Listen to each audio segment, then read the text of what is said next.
This video, I'm going to show you on how you can use the breadcrumbs view in ClickUp. So, without further ado, let's begin. First, open your web browser and go to app.clickup.com and log in to your ClickUp account. Once you're inside your ClickUp dashboard, open the project that you want to view your tasks in breadcrumbs. Now, before we begin, let me clarify one thing. The breadcrumbs view is not an official view in ClickUp. Instead, it is a customized list view where you can see all the different details or more specific details for you to help and navigate better your task in ClickUp. To begin, first, go to the top left right here on subtask. By default, it should be collapsed, but we're going to click on expanded.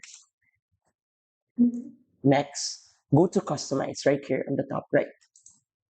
For the view settings, enable the task locations, enable showing subtask parent names, and enable show close task. By doing this, you now have a more detailed view of all your tasks right here in ClickUp, including their locations, their parent subtask parent names, and even the task that is already resolved or closed. This is the breadcrumbs view in ClickUp. And that's it.